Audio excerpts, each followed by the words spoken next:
Okay, folks, welcome to another episode of All Things Golf. We're going to start off today. We got a great show today because, for anybody who grew up kind of, maybe watching the golf channels, it got started, I think it was in 95. You know the name Peter Kessler. Peter Kessler is going to be on the show today, and he's one of those guys that, he's kind of like a Larry King kind of guy. I mean, he's just, he's one of the greatest interviewers of all time. He's interviewed all the greats of golf, and he's got a vast knowledge of golf, as you're going to find out on the show today. He's also a pretty good golfer himself, and he's got a passion for the game. He's been around the game a long time. He's been around the greats of the game. And so today's going to be a real treat to have Peter Kessler on the show talking all things golf. So stay tuned for that coming up real soon. First thing we're going to do is kind of go over some things of what's going on in the golf world today. They're playing World Golf Championships-Bridgestone Invitational at Firestone, the last trip around Firestone. And currently we got Tommy Fleetwood and Ian Poulter and Justin Thomas leading at 11 under par. So they're really not having too much trouble with Firestone. Not that they ever do. They normally, if conditions are halfway soft up there, they light that place up. They're shooting some low numbers. I like the golf course. I think it's beautiful. We'll find out what some other people think about it later. It looks like Tiger Woods is due to start his second round at 2 o'clock Eastern. So he's getting started real soon. And he's 4 under through the first round. The lead's at 11, and, Tommy Fleetwood is done, so he's 66-63. Ian Poulter 62-67, so they're burning that place up. Go over a few headlines in the world of golf. Today, let's see what we got. The Women's British Open going on. Minjee Lee may be leading. Let's see here. We got Tiger and Phil Thanksgiving weekend. Looks like Tiger and Phil are going to do their head-to-head match in a made-for-TV match Thanksgiving weekend. So that's kind of in the same vein as the old Skins game, so except it's just 2 of them, which is kind of cool. Good for them if they can get people to tune in and watch them play for $10 million. I think it's pretty cool that they can play for $10 million, and one of them's going to get $10 million. They're both going to get a lot of money, and the advertisers are going to make some money on it too. So, we'll see what happens with that whole thing. Let's see what else is going on striking me in the world of golf news today. Phil's got his dance ad, his shirt ad going, and I've seen it a little bit. I think it's pretty funny, and I haven't really studied it too much, but I think it's pretty good. And you got to hand Phil some credit for having the guts to wear an ugly shirt like that. It kind of makes him look fat. And I don't know how in the world he's swinging that thing on, but somehow he does it. Let's see what else is going on here in the world of golf. Playing the Women's British Open at Royal Lytham in St. Andrews is a beautiful golf course, so getting a chance to see that one on TV again is pretty cool. Let's see what else we got. We got PGA Championship coming up next week. Jordan Spieth will be trying to, win the final leg in the Grand Slam, if you can believe that. And I think he's got a good chance of doing it.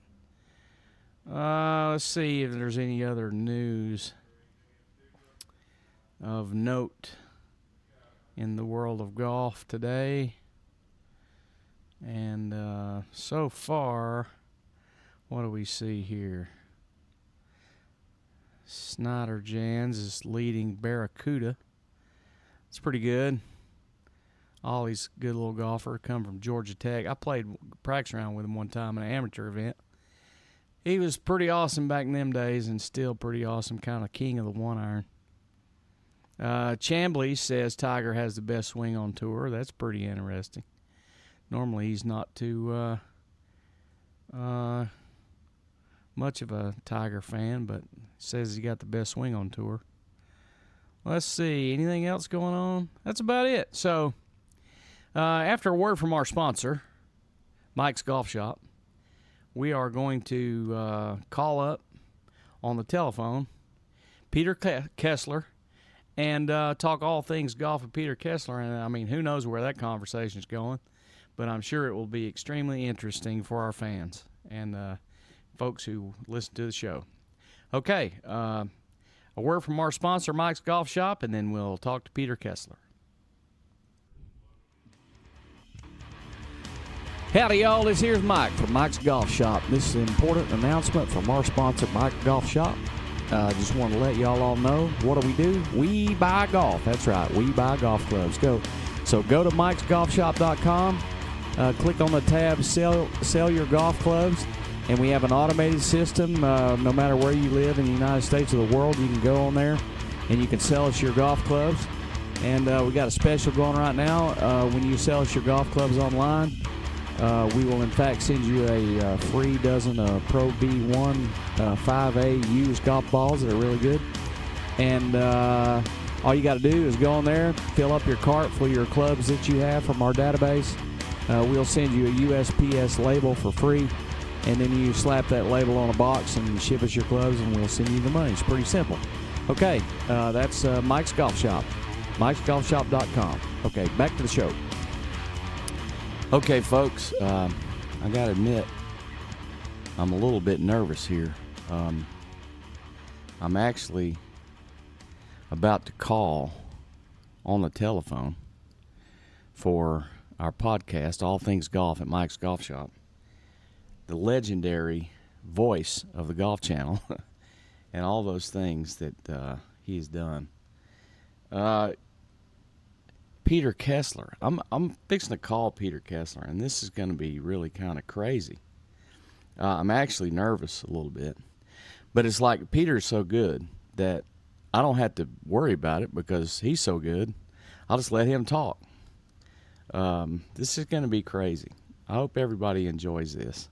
And you never know what he's going to have to say because I actually am not prepared. So I'm dialing the phone now, and we'll see what happens. Good morning. Is this Peter? Speaking. Peter, this is Mike Mixon from Mike's Golf Shop on All Things Golf. Good morning. Morning, Mike. And just for our audience's information, Peter Kessler, is the legendary Golf Channel live guy who did all those interviews and kind of ran that whole show forever. And that's what we remember so much of about the Golf Channel. And, I reached out to him, and Peter says, yeah, man, I'll talk to you on your podcast. So welcome to the show. I'm delighted to be with you, Mike. I've heard such nice things about you, and I know you know a lot about the game, so I'm very pleased to be with you, my friend. Well, I really do appreciate that. So when we talk about all things golf, you never know exactly where it's going to go. And like I said, I don't prepare too much for the show. I know a little bit about you, and I certainly am a big fan of watching all of those legendary shows that you did in live television on the golf show. And so I just wonder, since you've interviewed so many different people about the game of golf and been around all those legends, I got a question for you. Have you ever interviewed Ben Hogan?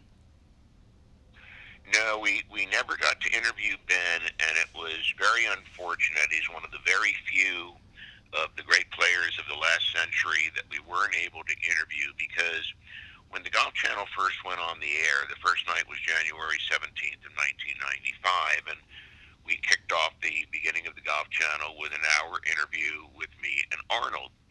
And it was funny because an hour or two after the interview, when Arnold and I had some quiet time, we both talked about Hogan, and he didn't like Hogan very much. And the reason he didn't like Hogan was that in 1958, when Arnold was playing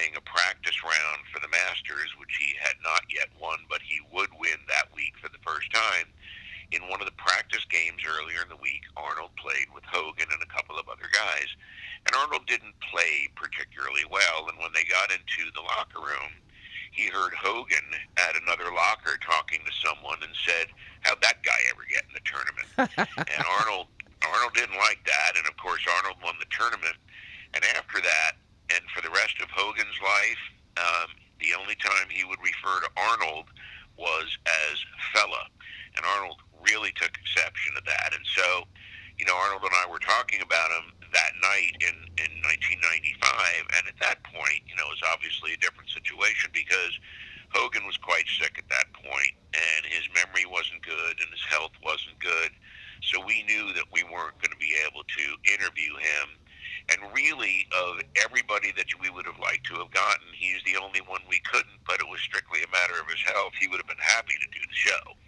Right. Well, that's one thing. Of course, I've watched the Golf Channel forever, and so I've probably seen every show that you've ever done, and I just wondered about that because I knew it was probably a timing thing, from the standpoint of he had gotten to the point, and I don't even remember when he passed away. Do you remember when he passed away?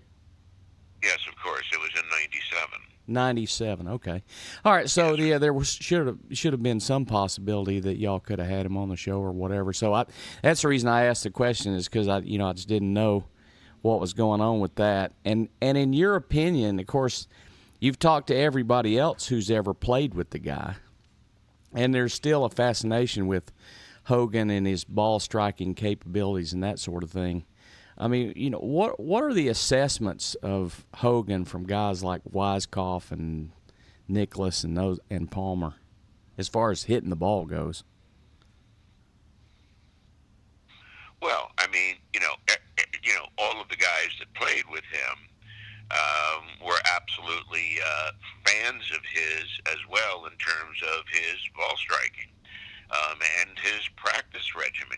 He went on the tour really in 1930 as a kid. He was born in 1912, and he was on the tour and off the tour and on the tour and off the tour. And he would go back and he would give golf lessons in Texas, and he would save up enough money to go back out on the tour. When he played events in California, he literally went out the day before the event, instead of just playing a normal practice round, would pick oranges and fruit from the trees and bring it to his room and use that for the rest of the week. He had no money whatsoever, and he didn't win until 1940. And at that point, he started to slowly reshape his swing from being really a chronic hooker into somebody who could control the ball much more effectively. And really by the end of the Second World War, really in 1945, when he left the service and rejoined the tour, in Byron Nelson's big year when he won 18 of 30 events and finished second 7 times, Hogan actually came back and was playing some super-duper golf and actually set the 72-hole scoring record that year. And then 2 weeks later, Byron Nelson broke it. So, Byron and Ben had, grown up together. They both were caddies at Glen Garden in Texas when they were both 15 years old. And there was an event that happened that really shaped a lot of what would happen going forward with the two of them. Byron and Ben were caddies, and every year there would be a 9-hole caddy tournament, and members would caddy for the caddies. And Hogan and Nelson tied with 40s. And so they went out to play another 9. And Nelson beat Hogan by a shot in the second 9 holes. At that point, the membership decided to make Byron a member and didn't make Hogan a member. Now, you got to remember, Hogan was small. He was kind of a runt. He had to scrap. His father committed suicide, perhaps in front of him, when Ben was only 9 years old. Right. So, he grew up, very much the tough way, and it was part of what formed him as a loner. I mean, he would get along with people, but he had very few friends, and was not by nature a gregarious guy. And clearly he was, in the nicest sense of the phrase, an obsessive compulsive about the practice that he would put in. But by the mid 40s, certainly 45 and 46, he started to develop a new method, and that was hitting the ball with a little bit of a left to right shape to it. And when he had his accident in February of 1949, and he was in the hospital for a long period of convalescence, he started thinking about his grip, and he was able to grip a golf club in his bed, and he moved his hands a little further to the left, which would allow him to swing harder without the club face closing through the strike. And so, it was an idea that he further refined in the hospital. And then, of course, when he came out, even as poorly handicapped as he was by his physical condition of having to wrap himself up with bandages and all sorts of stuff, by then he had already decided that he was just going to effectively hit a cut shot all of the time. And, of course, he did that and then won 6 of his 9 majors over the next 4 calendar years. And then when he lost in the playoff in the Masters in 54 to Snead, that was the end for Hogan in terms of being able to pick off majors. He would still be competitive, but 53 was the end. Wow. So, obviously, I'm already amazed about the knowledge that you've got of the history of golf. It's like you're a walking encyclopedia in that regard, and I really appreciate that information. When you think about, I'm 56 years old, so when I think about Ben Hogan, I think, okay, here's a classic guy who's, world renowned as one of the best ball strikers the world's ever seen. And he was using classic 50s equipment. And, of course, when I started playing golf, in the 70s, and even into the early 80s when I was playing, college golf and stuff like that, I was still using classic equipment from the 50s because McGregor drivers were the best. And so, I certainly had a connection to, what Ben Hogan was doing in that way. And I just wonder, in your opinion, there was, for example, Jack Nicklaus was really impressed with Bobby Jones and his career. Did Bobby Jones win any tournaments with a steel-shafted club? No, the steel shafts didn't really come out until the early 30s, and at that point, Bobby had retired in September of 1930, and he had played hickory throughout his career. And as it turned out, in the early 30s, working for Spalding, Bobby Jones, who was a mechanical engineer by training from Emory University and also had an English degree, and he was a lawyer, even though he didn't finish law school, but he passed the bar. Jones designed the first set of steel-shafted clubs that actually had numbers on the bottom of the clubs instead of being called by names, Mashie Niblick and Mashie and so forth. Mm-hmm. And so Jones understood exactly, what the properties of steel would allow players to do. And in his case, he realized that, he didn't need to have that sort of moment of relaxation at the top that seemingly only he could get away with, where his left-hand grip loosened slightly. But he did that in response to the properties of hickory, that it needed time, in his view, to change direction. And, of course, when steel came along, the first really great steel-shafted player would turn out to be Byron Nelson, who we just mentioned. Mm-hmm. And Byron had an idea that with steel shafts that you could swing the club much more up and down, mm-hmm. and you could swing it more briskly because you didn't have to allow for the inherent properties of hickory to put itself in a position to be able to make the strike. With steel, you could go up and down, and you didn't worry about what the shaft was doing. So it was easier for players to play with steel because of that. But I'm convinced that anybody who was good with hickory, whether it was Walter Hagen or Bobby Jones, would have been equally successful with steel. And certainly by the early 30s, Hagen's career was largely over, but Sarazen's wasn't. He had started with hickory, and of course, when he won the Masters in 1935 to cap off the career slam, he was using steel-shafted clubs. And he once told me that he thought Jones didn't turn pro because he couldn't handle the properties of steel. And of course, I laughed in his face, and then he laughed back. Then he laughed back at me because he knew that I knew. Yeah. So when you think about that, Nicklaus really appreciating Jones and what had come before him many, many decades in a competitive sense, and you compare that to today's modern player, for example, like let's say I don't know, pick one, Justin Thomas or Ricky Fowler. What do you think? Do you think there's anything in a disconnect there with their understanding of what Nicklaus had accomplished, for an example, because of just the difference in the game and the equipment today? I'm guessing that generally they have very little idea. I mean, the funny thing is when people talk about equipment that precedes the equipment we have now, they always say, "Oh, well, he had to play with that equipment," but that's a nonsense because the reality is that the equipment was the equipment, and nobody was thinking, "Oh, gee, if I only had this or the ball could only do that." It didn't work that way. Nicklaus was quite happy with his equipment and didn't think about that there was going to be some new generation 30 years down the road and that the ruling bodies of the sport were going to lose complete control of their responsibilities and lose complete control of the game, which of course they've done, and they do it over and over and over and over again.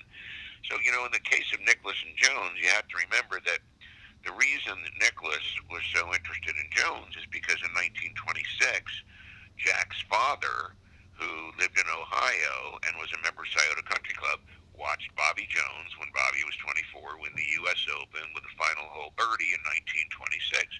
And so Jack's dad fell in love with Bobby Jones, and he passed that love on to his son Jack. And so, when Jack first started to play in the Masters, before Jones was really sick, he used to go visit with him every year, and his dad Charlie used to go. And I once said to Jack, I said, "Do your dad ever think that just being alone in the room with you and Bobby Jones was going to somehow make him a better golfer by osmosis?" And we had a good laugh over that. But, Jack didn't really realize that he had tied Jones's major championship record in the very early 70s when he did, because people didn't really talk about that much at that point in time. It was a different time. It was a quieter time, but certainly people were keeping tabs, people who were purists, people who really cared about the game, people who were historians, people who were journalists and authors. And so, when Jack hit the number 13, which was Jones's number, which is 4 U.S. Opens, 3 Open Championships of Great Britain, of course, 5 U.S. Amateurs, and 1 British Amateur for a total of 13. And Jack, of course, hit that number, and then it busted through it.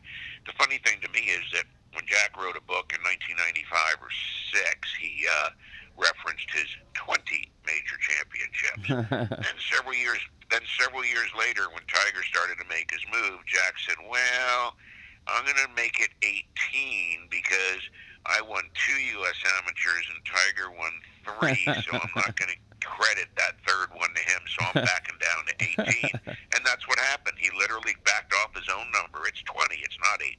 Yeah. And the reason it's 20 is, in my view, if you win a professional major, your U.S. Amateur is a major. Right. That is an amazing connection of those events. Wow, that's incredible. Now, when you look at today's modern player, and you consider, okay, they talk about these guys are great athletes and they all hit at 370 yards, if you got a firm fairway. And they're playing classic courses that, they back up the tee box about 60 yards behind the green where you just walked off of, It's obvious that the engineers and aerospace technologists of the world can figure out, how a golf ball can be struck, 1,000 yards in the air. So, there's got to be limitations on the game as far as equipment is concerned and green speeds and that sort of thing. Do you think that obviously, as you mentioned before, you think the R&A and the USGA kind of lost their grip on the game. What do you think the future of that is? Well, at some point physics hits the wall, but it hasn't hit the wall yet. And, every 90 days, Titleist says it's our newer, longer ball. You know why? Because it's a newer, longer ball. And they're going to keep doing that until they can't do it anymore. And then you have all these people in my business that I used to respect so much, all these journalists who just go, "Oh, well, no, it doesn't really go any further, and everything's fine, and the USGA is great, and the Shinnecock setup is great."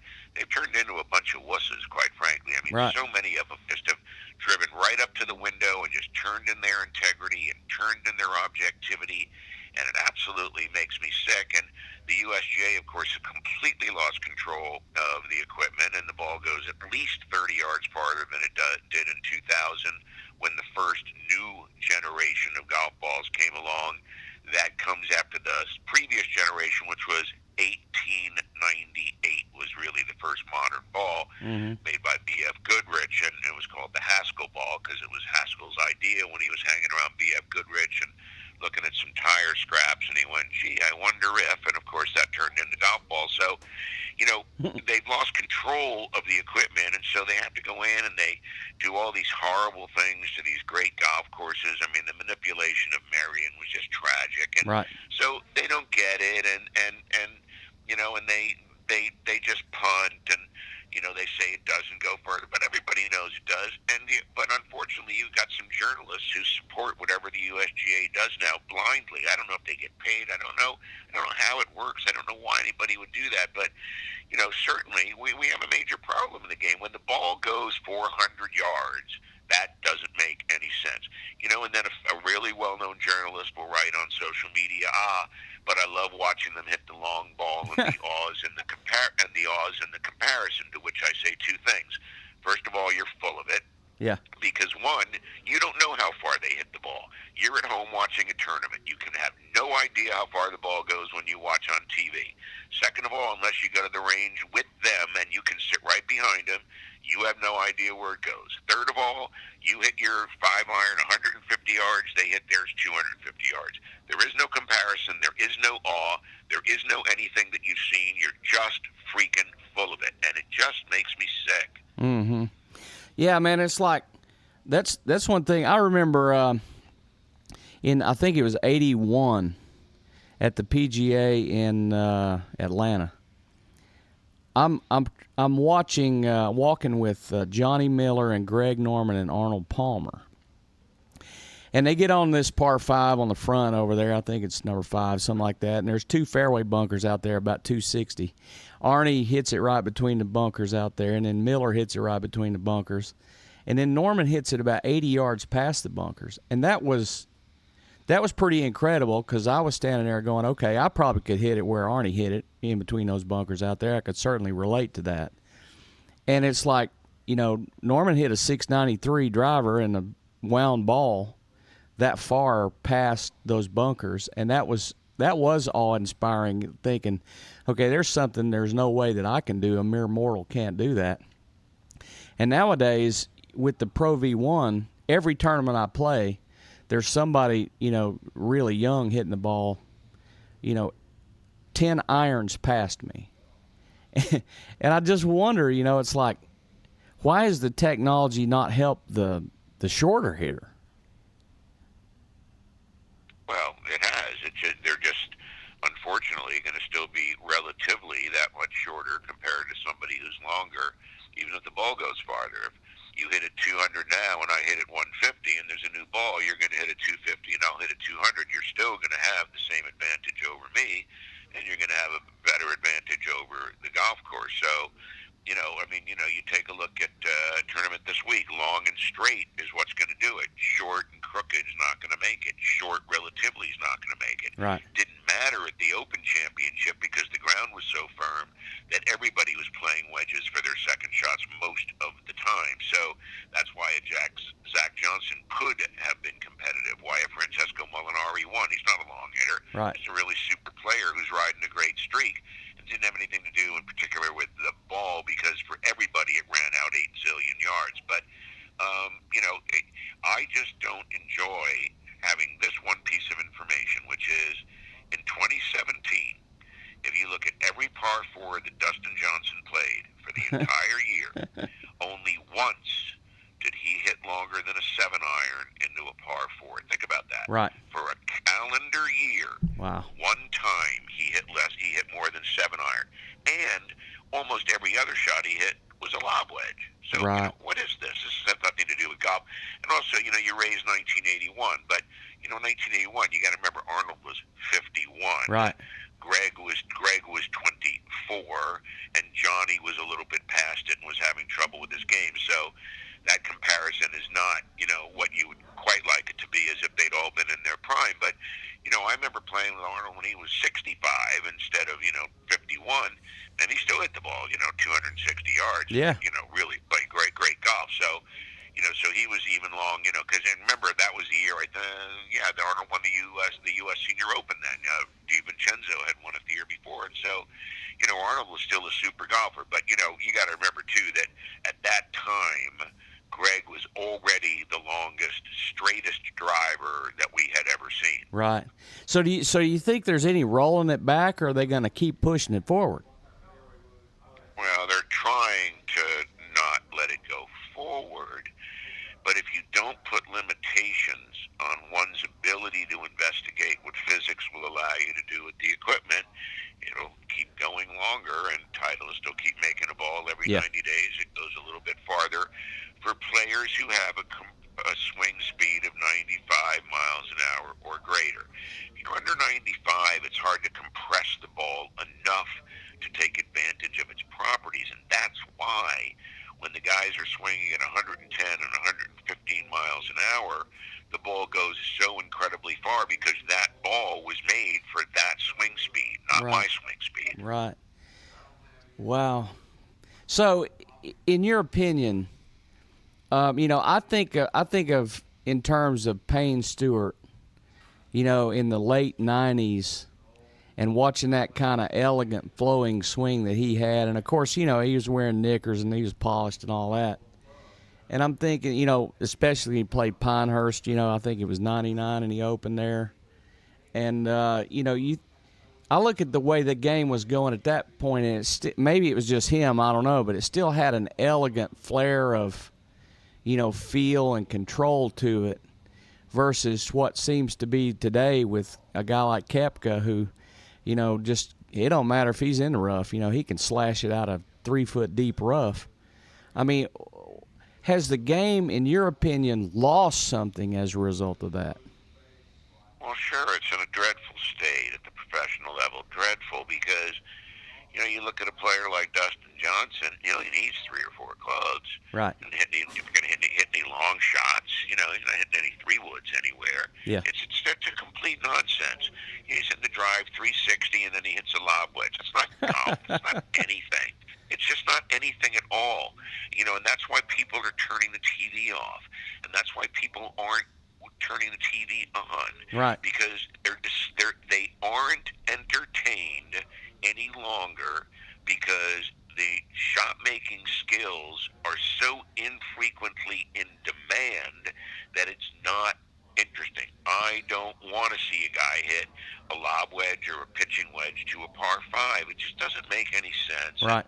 They have lost control, and they don't know how to set up golf courses, and they just came out with this new thing the other day about reading, books for reading greens, and instead of just banning them like they should have, they came up with some convoluted nonsense, and it just doesn't make any sense. There shouldn't be green reading books, not at all.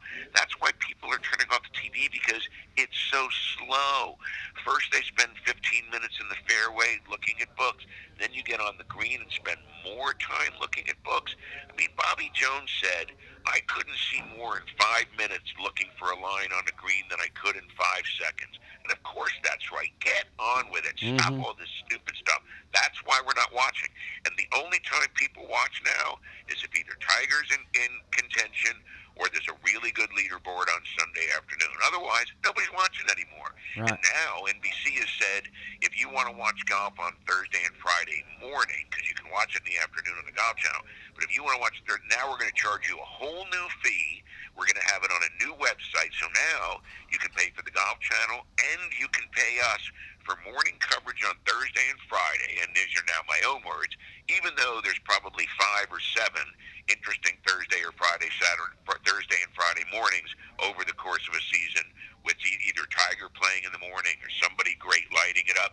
Otherwise, it's a nonsense. It's just a big money grab. Oh, yeah. So with these kids out there that are playing golf, it seems like in the professional game, at least, there are more opportunities than ever to go out there and tee it up and make a check, so to speak, somewhere in the world. Do you think that this modern crop of professional players Do you think there's any of them that are going to emerge and, maybe rival what Tiger Woods has done so far? No. I mean, Rory McIlroy has 4 majors, and that's fantastic. And he's got 14 PGA Tour wins, I think. And Jordan's got 3 majors and 11 PGA Tour wins. And I certainly expect both of them to win 25 times at least. And I do, again, remember Rory's not 30 and Jordan just turned 25. And so they're certainly going to get to 25 wins unless they just leave the game or they get hurt or something like that. But Right. Or they lose interest. But, certainly they'll get to 25, and certainly they'll end up somewhere between 5 and 7, maybe even more majors. No way to know any of these things. But, but certainly those are 2 breakout performers. But in terms of snipping Tiger, that's never going to happen. Right. Jordan has a faulty grip. Jordan has a faulty swing. He's always going to have trouble in majors.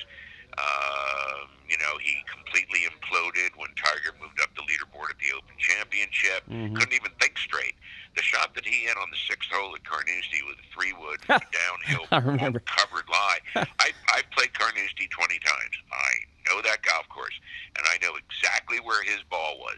There's nowhere to go. The only shot you have is to hit 8-iron in the left center of the fairway and leave yourself a short wedge.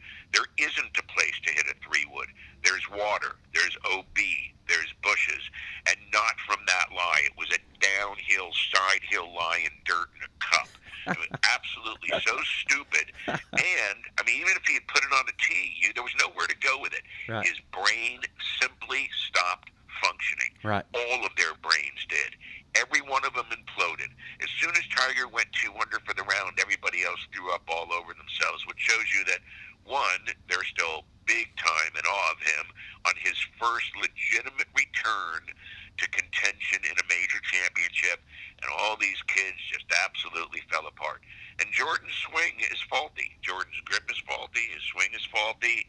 I don't think he thinks things through. I've had enough of watching him, in the fairway going over this stuff with his caddy. Nicklaus never asked his caddy anything. Right. Not anything, including what time it was. Right. The only time he ever asked a caddy for something was once at the Masters tournament because Jack was colorblind. He saw a bunch of 3s on the board. So he said to his caddy, how many of those are red? And his caddy said, only you, boss. Yeah, that's a good one. Jack didn't ask for line. He didn't ask for anything. And the one time his caddy said to him, I think it's 155 yards, Jack looked at him and said, you think?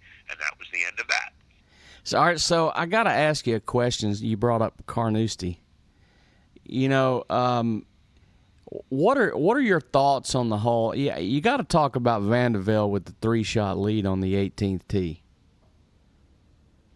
Well, what nobody really ever has said to my knowledge is that the worst thing that could have happened to my friend Jean was to have a 3-shot lead with 1 hole to play. Because if you have a 2-shot lead, then you play for your bogey and you win by 1. Right. When you have a 3-shot lead, you don't think there's really going to be a problem. Right. And of course, he ended up getting a terribly unlucky carom, and then and then it got worse from there. But his caddy should have taken all of the clubs, broken them in half, other than his 8-iron, his wedge, and his putter. You hit the 8-iron twice. You hit the wedge once. You 2-putt for 5, and you go home with the trophy. But Jean, he's French, and, and then the style and fighting, and then the gallantry of the battle. Yeah. And he's a little bit like that, and so he didn't really think it through. But a 2-shot lead, I think he would have won the tournament. The 3-shot lead, I think, cost him. Isn't that incredible? Wow. So this week, they're playing Firestone, which I think is one of the best courses in America. It's kind of epitomizes American golf. Not to me. You don't like it too good? Yeah, the problem with Firestone is you just keep playing the same hole over and over again. Yeah. They all go the same direction. Either go down or up. They're all parallel. They're all the same. They're all tree-lined. You have to hit the same drive on every hole. You have to sit the same iron on every hole. Bye-bye. Everybody will be happy to get rid of that place. Just because Tiger's won 8 times there, it's nothing to do with the golf course. It has to do with Tiger was the best player, so they could have played the pitch and putt course. He would have won 8 times. It's not a good golf course. The players don't like it. You hit the same shot over and over again. just be happy to see him leave, personally.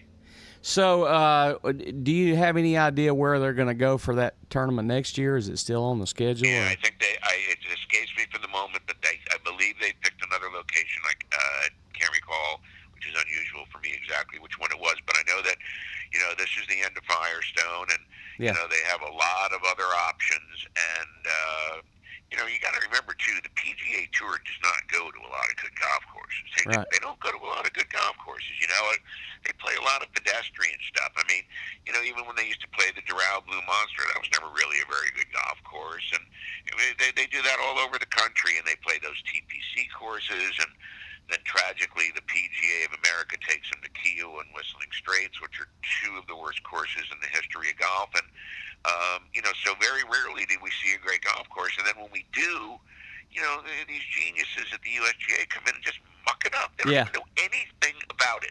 They don't know anything about it. They're not trained. They've never designed a golf course. They've never built a golf course. They've never been there when drained. They don't know anything about it, and they set it up once a year, and every year they have to apologize, and they muck it up, and the players complain. You didn't hear one person say anything about the Open Championship at Carnoustie. You know why? Because it's set up exactly the way it was set up the week before, That's so right. you and I could play it, and set up exactly the way it was going to be set up a week later. They don't do anything. They just let them tee it up, and if the wind comes up, it's harder, and if the wind is down, it's easier, and that's that. Yeah. So, like this guy up here at Shinnecock, their superintendent or whatever, he's up there every day, every year, setting that thing up and making it great, and it's probably great every day, like you say. And then the USGA comes in there and cuts down all the trees and gets rid of the bushes around the green, and they do all that kind of stuff, and then they make the fairways 100 yards wide or whatever it is they're doing these days. And don't you, I mean, doesn't it have to be kind of aggravating to the guy who's working there every day with that place? And Of course, it's humiliating because the super at Shinnecock, his name is John Jennings, and he's a fabulous super, and the best supers, are at the best golf courses. Right. The best supers at the best golf courses know how to set up the golf course. The best supers know at Shinnecock that the wind is going to blow in June, and one day the USGA decided it wouldn't blow, and they set up the golf course accordingly. It had 100 years of data that says in June on Long Island in New York, the wind will blow intermittently all day, every day, unpredictably, and sometimes there will be gusts. So what did the USGA do? They decided it wouldn't have wind out of nowhere, with no information, with no anything, just made the decision. They just are the gang that can't shoot straight. When Crenshaw came in with Coore as partner, or Coore came in with Crenshaw his partner, because it's Coore and Crenshaw, and they did widen the fairways, and they did do a lot of really good things. And the USGA came in, of course, at the last minute and made the fairways narrower and everything. And they made the greens too quick, and they put the pins on dirt, and they put the pins on hills, and they really don't have much knowledge about how these things work. Right. So let's just shift gears for just a second and talk about your game. How good a golfer are you, Peter? I'm not very good now, but at one time I could play a little bit. I was club champ at La Costa many years ago in San Diego, and I shot a couple of 65s from the tips there in a good wind at that time. That was many years ago, and my lowest handicap was around 2, and so I was never, a super player or anything, but, loved to play golf, and, if you had to ask me my average score over my life, it's probably 78 or something like that, and I play a really hard golf course now where we bet 5 handicappers that they won't break 90 when they come visit, and they don't break 90, and I don't care what DTs they play, and so my scores just kept going up, and I was averaging last summer for the 90-day period ending last August, my average was 94. How about and that? then September 1st of last year, our course put in a new chipping and bunker area. And since September 1st of last year, I've not hit one ball on the range, not a driver, not at anything. I've chipped and I've pitched since September of last year. My 90-day moving average now is 84. I've lost a shot a month. How about that? And I'm going to get down to single digit before I'm done. But hit a 50-yard pitch, and if you were having trouble with your game or you've never really grooved a swing, you learn to hit 50-yard pitches because you still have to make a real golf swing, but it's not a big golf swing. But because it's a real golf swing and it's a little slower than a full one, you can feel the sequence of events and you can fix things more readily. And if you just work on that shot pretty exclusively for a significant period of time, you'll actually reshape your swing. It will become more round and less up and down. Otherwise, you can't hit successful pitches.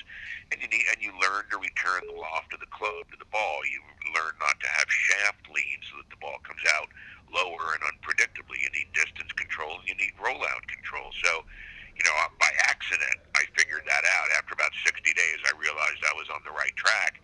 And that's the only thing I do. When I go to the range, when I go to play golf now, I hit 10, 40-yard or 50-yard pitches, one or two little chips, and I go to the first tee, and I pull out my driver, and I just make the same swing I was making, so I'm making a 50-yard sand wedge. Same swing, it's going to be longer, it's going to be faster accidentally because the club is longer, but you feel like you're making the same move. And so my dispersion pattern is really tight now. I very rarely miss a fairway. Our greens are exceedingly difficult to hit, chip to, and putt on.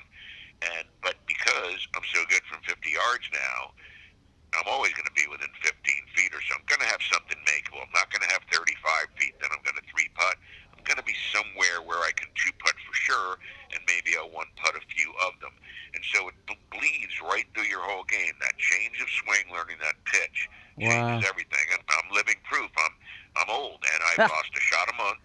I've lost a shot a month for 10 months. Man, you kind of answered with that information there the question I was going to ask you, because so many of our listeners are working on their games, trying to improve their games and that sort of thing. And I was going to ask you about, what you think is a good thing to do. And so you telling us about that 50-yard pitch thing has certainly got it in my mind.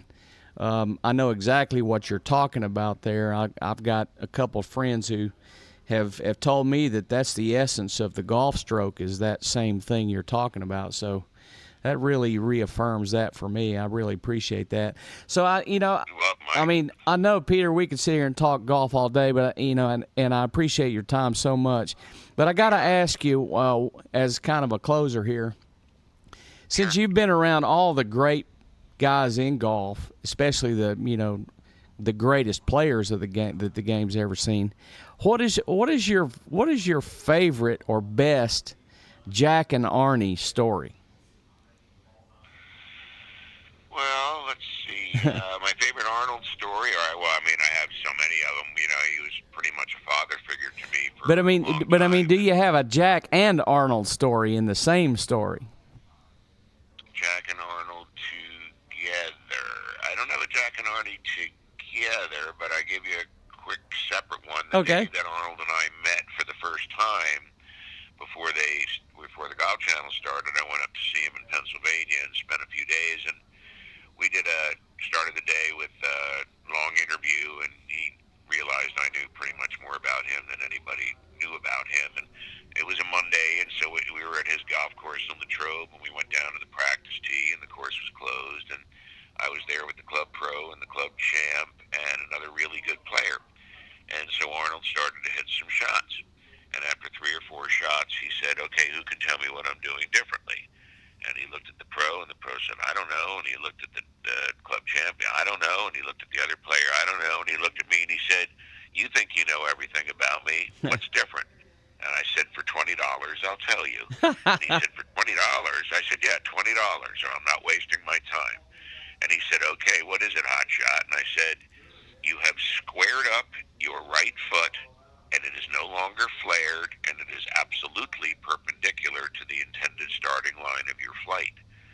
And he looked at me, and he just shook his head, and he said, I owe you 20. He said, we'll play for it. He said, we'll play for it. I said, no, we're not playing for it. I said, you and I are going to be partners, and I'm going to add to the winnings, and you can give me out of the winnings the 20 that you just lost. And he said, no way, I'm definitely playing you. And we had a fantastic afternoon, and we played a lot of golf together, and sometimes he would always overclub me, and one time I snuck what I thought was the right club. I hit it short quarter of the green into the water, and he came over and looked at the club and got all mad at me. And Jack's story, I remember sitting with Jack with a bunch of sports writers, and they were saying, yeah, but if this guy had done this, Jack, then you wouldn't have done that, Jack, and this went on and on and on. And Nicholas and I kept looking at each other because I knew exactly what he was thinking, and he knew that I knew exactly what he was thinking. And finally he looked up at the group, and he said, as Peter would be happy to tell you, there are no ifs in golf. There's only what happened. Oh, man, that is just outstanding stuff there, Peter Kessler. Hey, man, again, I appreciate so much you spending the time with our audience today, and I certainly do look forward to seeing, you in the future doing some other things. I understand from what I was reading there that you got a Mo Norman thing coming out. Is that right? Well, I was interviewed for a Mo Norman documentary that's being produced by two good friends of mine. One, Todd Graves, who's a great teacher, and the other fellow who's writing a lot of the stuff for it is Barry Morrow. Barry wrote the screenplay to Rain Man with Dustin Hoffman and Tom Cruise. Okay. That was a 1988 Best Picture, and Barry won Best Screenplay and won an Oscar for it that year. So he and Todd are working on it, and they interviewed me because I've spent a lot of time with Mo, and I know a lot about him. And so, we had a great time. I think that's probably 5 or 6 months away before they're done. I know they're still interviewing some people, but they're pulling it together. Yeah, what's the name of that going to be? Do you know? Probably the Mo Norman story or something like that. Okay, man. Well, we'll certainly be on the lookout for that. And again, Thanks, Mike. I thank you so. You can call me anytime, buddy. Always happy to visit with you. Thank you so much, Peter. I appreciate it so much. Have a wonderful day and a wonderful weekend to you and your family and friends. You too, buddy. See you later. Okay, Bob. That is incredible. I'm speechless.